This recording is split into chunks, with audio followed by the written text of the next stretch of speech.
आरोग्य भारत की आपके साथ में हम रोज़ वीडियो अटेंड कर रहे हैं और डाल भी रहे हैं।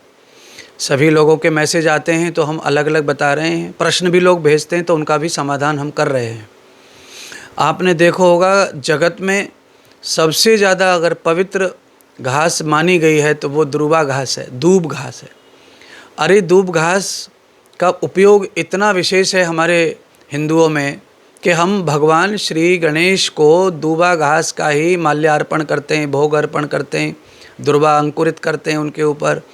तो भाई क्यों, ऐसा क्या विशेषता है? तो हमने पहले वीडियो में भगवान शिव जी के बारे में धतूरे का महत्व बताया और बीमारियों से क्या संबंध है उसका।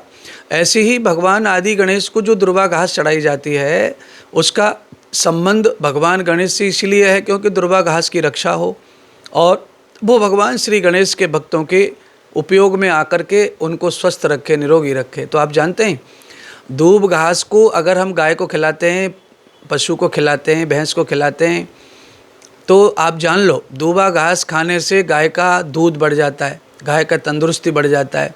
तो गांव में तो दूब घास को खाने के लिए घोड़ा, खच्चर, गधा, बैल ये सब तरसते थे। पहले लोग दूर दूर जंगलों से दुर्वा घास लाते थे जो खेत में बैल चलते थे, क्योंकि दुर्वा घास में इतना पावर है, इतनी शक्ति है शरीर में कि क्या कहने।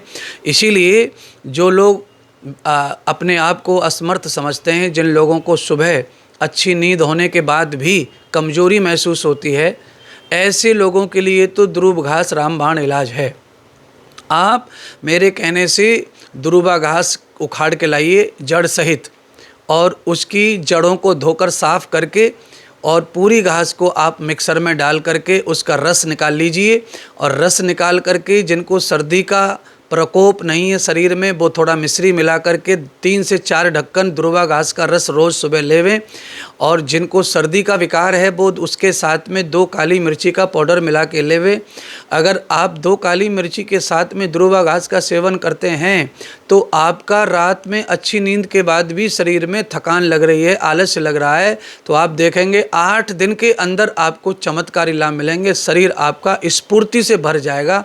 इतना बढ़िया इसका चमत्कारी लाभ है। आप इस लाभ को पाने के लिए मैंने बता दिया है कि जिनको सर्दी का शरीर है, जिनको किसी प्रकार की एलर्जी है सर्दी की, जुकाम, खांसी, कफ की है, तो उनको काली मिर्ची के साथ इस रस का सेवन करना है। और हो सके तो इस रस को आप गर्म करके ले सकते हैं, या ऐसा कर सकते हैं कि आप गर्म पानी ले लो 1 कप, उसमें डाल दीजिए 50 ग्राम दुर्वा घास, उसे उबाल करके उसमें काली मिर्ची डाल के चाय की तरह पी सकते हैं। और इसके रस को डायरेक्ट कच्चा भी आप पी सकते हैं। ये पूरी तरह से आपके शरीर को स्फूर्ति से भरता है, आलस्य, दरिद्रता और कमजोरी को, थकान को कम करता है।